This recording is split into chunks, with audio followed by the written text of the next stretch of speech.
Hola a todos y todas, mi nombre es Julián Jiménez, presentador de Picápsulas, y en la cápsula de hoy nos encontramos con Laura Hernández. Ella es especialista en gestión ambiental de la Universidad de Antioquia y también es activista del movimiento por la defensa de los derechos del pueblo moderno.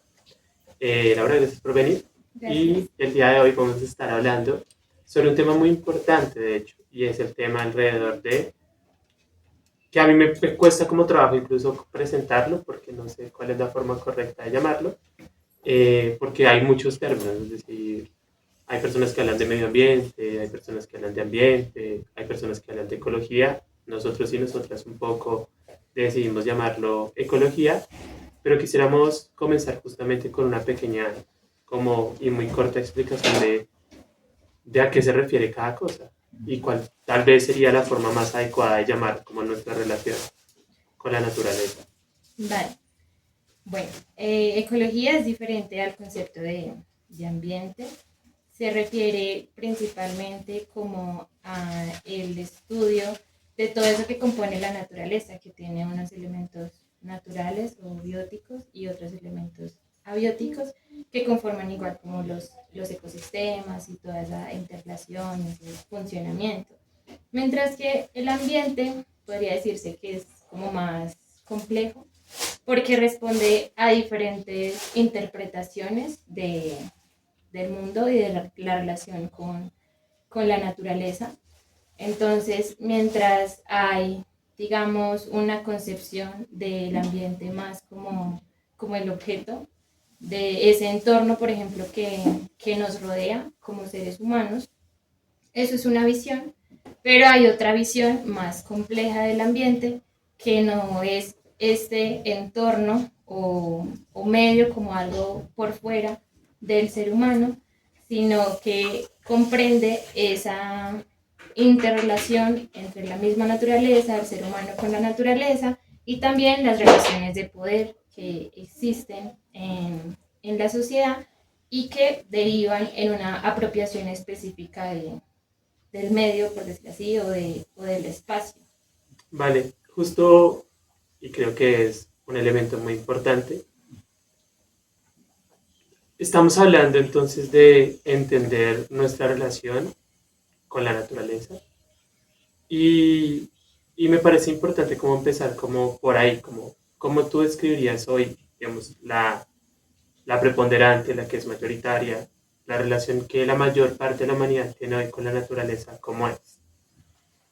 Vale, digamos que es una relación que se basa principalmente en una visión de la naturaleza como un objeto, como una cosa que puede ser cuantificada, medida, explotada, mercantilizada. Por ejemplo, en un caso específico del árbol, no se entiende el árbol con todas sus interconexiones en el ecosistema, sino que se ve desde una visión como, mm, digamos, para beneficio del ser humano y del sistema capitalista, como con una visión muy productivista, de cuánta madera, por ejemplo, puede obtener de un árbol, cuánto dióxido de carbono puede absorber ese árbol, cuánto papel puede obtener de ese árbol, y lo miro desde esa óptica, no como un ente natural, sino como un ente, pues como un objeto, como una cosa. Cuando ustedes como modelo hablan un poco de la relación con la naturaleza, ustedes hablan de la importancia de entender la relación del ser humano, de la humanidad, con las otras formas y medios de vida. Porque es importante entender esa relación, que tiene de importante que yo, que cualquier persona que está en su comunidad, en su casa, en sus espacios, pueda justamente pensar cómo se está relacionando hoy con la naturaleza, cómo se está relacionando con esas otras formas de vida y cuál es el papel entonces de la humanidad en esa relación. Okay. Bueno, es importante porque la naturaleza en sí es diversa, tiene diferentes seres, diferentes especies con sus propias dinámicas, sus propias necesidades, donde no solamente está el ser humano, por decirlo así, y cuando ponemos el centro solamente en el ser humano, pues desconocemos esas otras formas y sucede, pues, digamos, lo que sucede en la actualidad, y es que se pone al servicio del ser humano y principalmente de sus relaciones y ese sistema como capitalista, eh, toda esa naturaleza en función de esa apropiación del ser humano.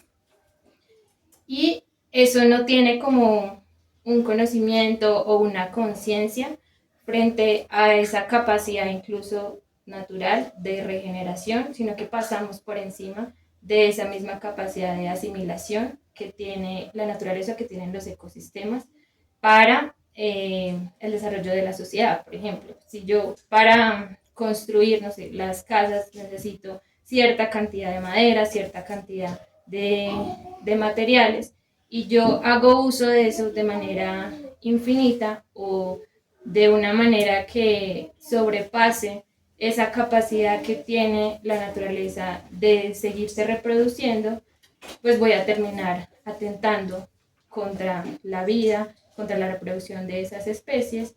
Y, y hoy pues lo que está sucediendo es que básicamente pues hay una extinción, de hecho, masiva de especies, y estamos pues, en un momento donde se cuestiona la continuidad de la vida por haber sobrepasado esos límites de la naturaleza, de poder asimilar los impactos que como sociedad podemos generar. Digamos que ahí hay como algo que tal vez vale la pena pensar, ¿no? Y es que en esas visiones de entender la relación de la humanidad con la naturaleza, se ha apelado como un lado, no sé cómo llamarlo, fatalista, del papel del ser humano en la naturaleza, de la humanidad en la naturaleza, ¿no? Es decir, se ha construido un relato muy fuerte alrededor de que nosotros y nosotras somos una especie de plaga dentro de la naturaleza y que tal vez la naturaleza estaría mejor sin la humanidad dentro del mundo, ¿no? Y por otro lado, hay otra visión que es como un poco más, no sé cómo llamarla, esencialista, que por el contrario tiende como a romantizar entonces la naturaleza. Entonces, no sé, por ejemplo, a mí me parece muy ilustrativo, que tal vez todos y todas lo hemos visto, estos libros que reparten los testigos de Jehová, atalayas que se llama, creo, y en ellos muestran como una visión de la naturaleza, como la naturaleza toda armónica, y entonces el león conviviendo con el ciervo y el ser humano en medio de florecitas y todo bonito. Pero que tampoco entiende la naturaleza en medio de su contradicción, de su caos inherente. ¿Cómo, cómo, cómo hacer, o no sé si tú consideres que sea necesario, no caer en ese tipo de visiones? Es decir, una visión muy fatalista que le diga al mundo que como humanidad ya no somos válidos y válidas para este planeta, pero por el otro lado tampoco desconocer a la naturaleza como un organismo vivo que tiene contradicciones, donde el carnívoro se come al herbívoro, donde el humano no puede estar en todos los escenarios posibles. ¿Y, y tú cómo lo ves? Vale. Yo creo que allí lo principal es poder entender como la causa fundamental de los problemas que hoy están generando esa relación de explotación del ser humano con la naturaleza. Y allí pues hay diferentes cosas. Uno es entender que el ser humano hace parte de la naturaleza. Entonces, digamos que su función incluso dentro del mismo ecosistema, claro, no es depredarla, pero siendo parte de ese sistema, también tiene una capacidad de incidir dentro de él, y tiene en sí un mismo interrelacionamiento o una forma de apropiarse de la naturaleza, que es allí donde está el problema, o sea, cómo yo la uso de manera en que no afecte su capacidad de regeneración, pero puedo seguir construyendo la sociedad. Es decir, el ser humano no es antagónico a el desarrollo de otras especies y la sobrevivencia de otras especies de por sí, pero su forma de apropiación sí puede ser insustentable o insostenible con el desarrollo de la vida. Entonces, si vamos a cómo lo ha apropiado esa dinámica propia de la sociedad, de depredar la naturaleza, eso sí atenta contra la vida, pero no el ser humano como especie.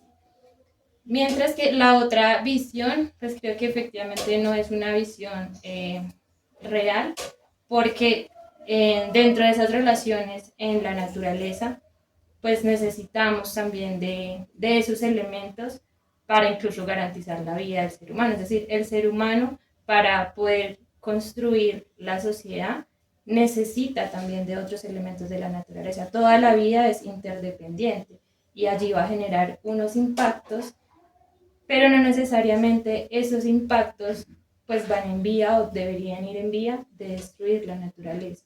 Entonces es como entender la causa fundamental de esas relaciones que la misma sociedad ha dispuesto para atacar la naturaleza, pero por otro lado entender esa interdependencia y que no somos seres aislados del resto de la naturaleza y por ende la armonía no constituye un aislamiento, sino en un uso de la naturaleza sin explotación.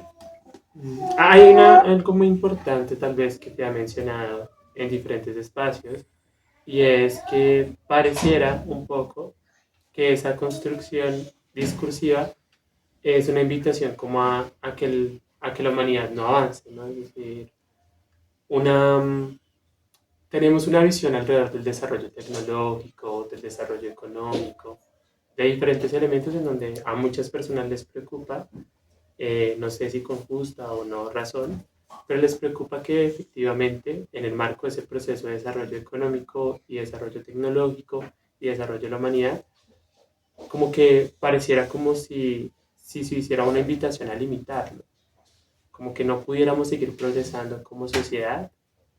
Y en ese sentido, pues sí hay un temor muy fuerte alrededor de eso. Es decir, como sociedad tenemos que progresar, deberíamos progresar, pero entonces pareciese que la invitación fuese justamente a ir hacia atrás en lugar de hacia adelante. ¿Tú cómo ves eso? Vale, pues hay una discusión como muy interesante porque nos lleva a pensarnos o a preguntarnos qué ha entendido la sociedad por desarrollo y qué ha entendido por progreso. Porque si lo miramos de manera como macro, se ha entendido eso en términos económicos. Entonces, un país es más desarrollado de acuerdo a su Producto Interno Bruto, que responde como a una capacidad de crecimiento económico, pero no se tienen en cuenta otros factores para evaluar si realmente una sociedad está avanzando o no está avanzando. ¿Qué otros factores?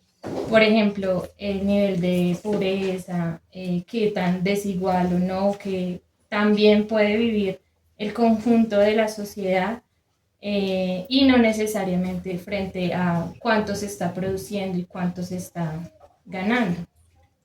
Entonces, en esa idea como de desarrollo y de progreso, de fondo lo que hay es que en el centro está un sistema económico o está la economía que está produciendo y consumiendo y generando desechos y residuos de manera ilimitada y de manera como infinita.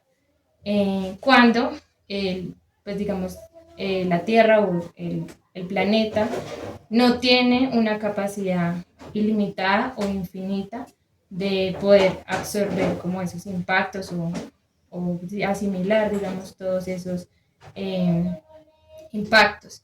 Entonces, cuando se habla de otros modos de vivir, de incluso alternativas a ese desarrollo que se ha basado solamente en el crecimiento económico, allí se abarcan otras dimensiones que no solamente son las económicas y pasa por dejar de entender la economía en el centro de la construcción de una sociedad.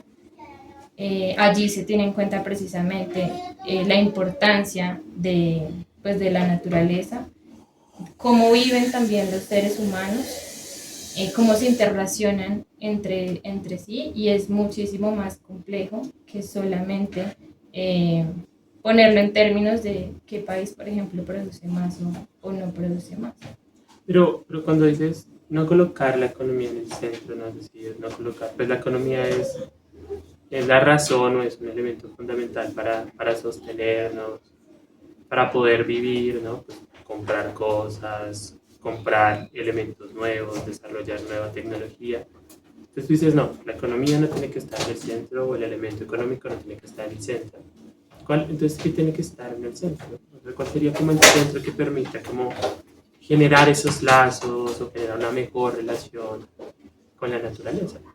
En el centro debería estar la vida, entendiendo su complejidad y entendiendo que allí está la sociedad, están el resto de especies, también está la economía como parte incluso de la misma sociedad, pero se entiende en esa complejidad la necesidad de interrelacionarnos como si fuéramos, pues de hecho somos, parte como de un ecosistema grande dentro de este planeta, donde una especie no subyuga, por decir así, al resto de las especies, al resto de los elementos para su propio beneficio y eso permite como poder conservar la vida en el tiempo porque se tiene en cuenta cuáles son esos límites, cuáles son esas condiciones naturales que permiten que la vida pueda seguir pues perviviendo en el planeta.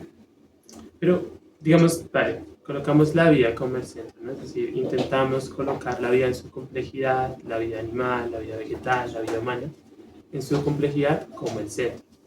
Pero no es tan sencillo, es decir, por lo menos para mí, o no sé cómo sea, pero para el resto de personas, y para mí en específico, es complejo poder, por ejemplo, colocar la vida de un insecto, la vida de una planta como un elemento central, pues porque para mí es más importante la vida de la humanidad. Es decir, para mí tiene un peso mayor, tiene un peso más importante. Y creo que generar ese cambio de dispositivo, ese cambio de forma de entender las cosas no es tan sencillo.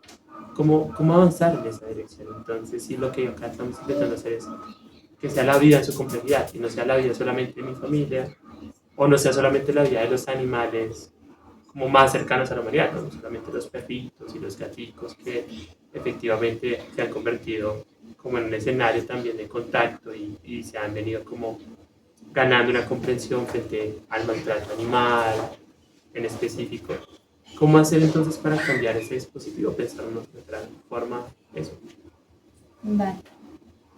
Pues digamos que entender que como que toda la sociedad igual se ha organizado con esa apropiación pues como utilitarista o viendo la naturaleza como un objeto y está instaurada dentro de una dinámica ya de opresión y de explotación. Entonces, no basta solamente como individuos en tener una mejor relación, por ejemplo, no sé, con mi perro, con mis mascotas, en mi barrio, si yo no cambio ese sistema de fondo que igual sigue reproduciendo de manera pues, ilimitada una serie de afectaciones a la naturaleza, pues poniéndola como en vilo y en cuestionamiento para que pueda continuar la vida. Entonces, poner, digamos, en el centro la vida significa cuestionar todos esos sistemas de opresión y esas formas de dominación que nos han llevado incluso como seres humanos a ponernos a unos por encima de otros y al ser humano también por encima de otras formas de vida, del resto de, de la naturaleza. Y eso pasa por las decisiones políticas, eso pasa por la forma como nos relacionamos también, digamos, con otros, las acciones que desarrollamos de manera individual, pero sobre todo también las acciones colectivas, entendiendo que eso responde a unas relaciones de poder. Y hay unas personas incluso con mayor responsabilidad, unos entes con mayor responsabilidad frente a la crisis ecológica ambiental actual. Entonces, cuando se reconocen también esas relaciones de poder, se reconoce que es necesario luchar contra esos sistemas de opresión que, digamos, están delimitando e influyendo de manera primordial en esa condición actual que tiene hoy el planeta. Ahí cuando tú dices, bueno, ahí tengo dos preguntas, voy a empezar con la primera. Y es cuando tú dices entender que existen personas con mayor grado de responsabilidad dentro del proceso. Es muy importante, creo que es muy importante porque justamente parte de lo que nos han enseñado es que pareciese como si todos y todas tuviéramos el mismo nivel de responsabilidad, ¿no? Entonces, por ejemplo, en otra cápsula hablamos frente al tema del agua y la discusión con Coca-Cola, en donde decíamos, incluso sacamos una noticápsula frente al tema, y donde decíamos un poco, venga, es que acá la discusión es también que eh, no todos somos iguales de responsables frente al mal uso del agua. Efectivamente hacemos un empleo del agua en ocasiones de forma no la mejor y es importante la crítica y es importante poder cambiar también desde la base ese tipo de conductas, pero no todos consumimos y explotamos el agua en la misma magnitud. No todos avanzamos hacia esa dirección, pero en ocasiones no pareciera tan fácil como encontrar eso cuando el discurso preponderante es que todos y todas somos iguales de responsables, como si se hubiese tapado la cara de quienes más contaminan. Entonces, yo siento el mismo nivel de responsabilidad, pero tengo que hacerme responsable, en eso estamos de acuerdo. Frente a cuánto contamino, por ejemplo, usando mi medio de transporte, pero no se intenta, por ejemplo, descubrir cuáles son los países o las fábricas que en mayor medida contaminan y en ese sentido, pues no se entiende la magnitud del problema. Mi pregunta frente a eso ¿es posible poder cambiar como el paradigma o tener un escenario más responsable frente a la naturaleza si no nos hacemos conscientes de esos y esas empresas y esas personas que contaminan en mayor responsabilidad, como que en este momento son los principales responsables de la situación en la que estamos, o con nuestras acciones cotidianas vamos a poder revertir el problema? Okay. Vale. Entonces no es suficiente porque cuando entendemos las relaciones de poder entendemos que la responsabilidad está diferenciada y que además hay unas causas de fondo. Entonces, frente a la responsabilidad, voy a poner el ejemplo de, por ejemplo, el calentamiento global o la producción de dióxido de carbono, que es uno pues, de los causantes del calentamiento global. No es lo mismo lo que genera una empresa en términos de dióxido de carbono y sobre todo pues una gran empresa que un ser humano en su cotidianidad. No es lo mismo la cantidad de toneladas de dióxido de carbono que puede producir. Y si miramos incluso en términos de cifras, los que más producen son los determinados pues, países más desarrollados o de primer mundo, principalmente Estados Unidos y China. No solo en la producción de dióxido de carbono, sino también en la producción incluso de desechos, de basura. Son los que tienen esa, pues como más inculcada por ese nivel de desarrollo que además está asociado a mayor industrialización, o sea, mayor número de empresas y mayor acumulación, los que acumulan también mayores cantidades de basura. Entonces, si bien en tu cotidianidad puedes desarrollar diferentes acciones que ayuden a ese proceso de no generar como mayor afectación o no generar tanta cantidad de desechos, hay unos grandes entes que siguen manteniendo y reproduciendo el sistema y esa lógica que sigue contaminando. Y además las soluciones que se buscan no atacan esas causas de fondo. Entonces hay como un lema de que el que contamina paga, por ejemplo. Entonces tú siendo una empresa, yo te pongo como un límite de que no produzcas tanto dióxido de carbono o no produzcas esta cantidad de desechos, pero igual lo sigues produciendo. O sea, de fondo no hay una solución frente a eso. Solamente se intenta medianamente regular, pero igual se sigue contaminando. No hay un cuestionamiento ni un ataque de fondo frente a eso. Por ejemplo, incluso frente al plástico. Podemos reciclar todo el plástico que queramos y llevarlos a otros materiales, reutilizarlos y demás, pero se sigue produciendo el plástico y sigue terminando también el plástico en los océanos y demás. Entonces, si no hay una responsabilidad en específico frente a la producción, al modo de producción y a seguir generando esos elementos que igual contaminan, las otras soluciones, pues lo único que están haciendo es como minimizar el impacto de esa contaminación, pero no atacar de fondo el problema de la contaminación. Okay. Y mi segunda pregunta, que incluso va en vías de cierre de este espacio, es, en, el, en, el, en la cápsula anterior, en donde hablábamos frente a la contracultura, frente al arte, colocábamos en cuestionamiento un verbo que recurrentemente has usado y que recurrentemente se usa, y es que el problema acá es entender. Acá el problema de la humanidad fundamentalmente es que toca entender y entonces convertimos la discusión en un proceso básicamente racional, ¿sí?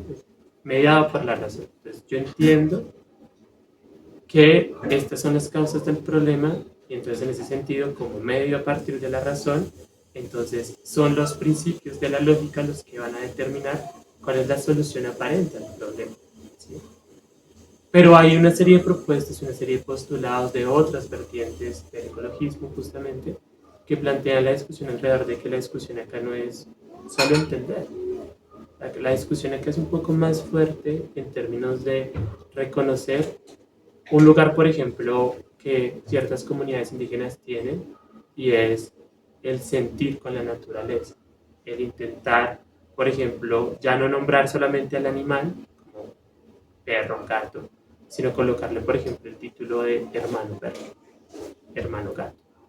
Y en ese sentido intentar construir no solamente un lugar desde la razón, sino un lugar desde el sentir también, que me permita a mí también, pues, no solamente pasar la discusión en un ejercicio de comprensión, sino en otros escenarios, ¿no?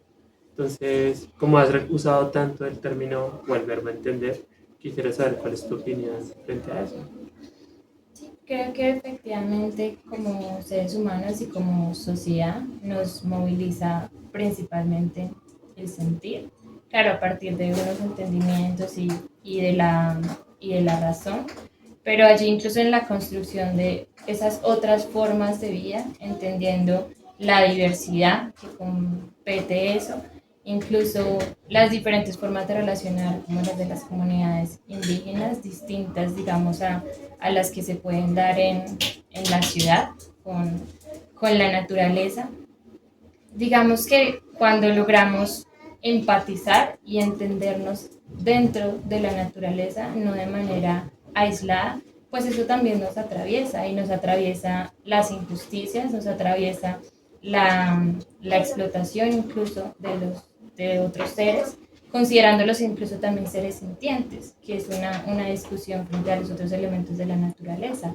Si, por ejemplo, la forma como nos relacionamos con ciertos animales que han terminado, por ejemplo, en los zoológicos y demás, los vemos también como una cosa, los consideramos también como seres que incluso están afectando como su disposición, incluso desde el sentir, y ya hay muchísimos avances frente a que no solamente, de hecho, los diferentes animales funcionan bajo, digamos, ¿cómo decir?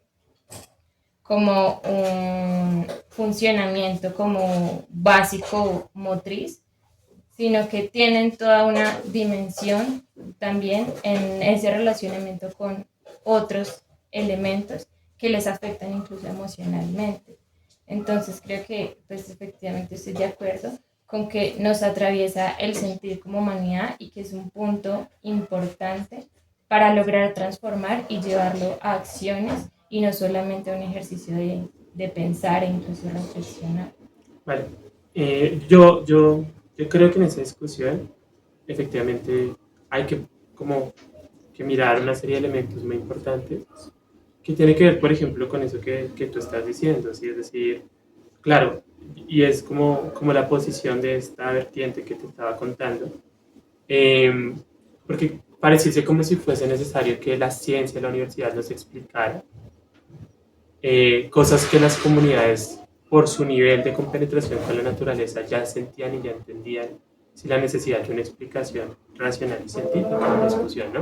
Es decir, por ejemplo, eso que tú dices frente a la comprensión de que los animales sienten, y no solamente son organismos motrices, no solamente son objetos, de que lo que hacían ciertas comunidades, por ejemplo, en el sur de Bolivia, de hablarle a las plantas, de construir un vínculo con las plantas y que eso permitió una mayor producción.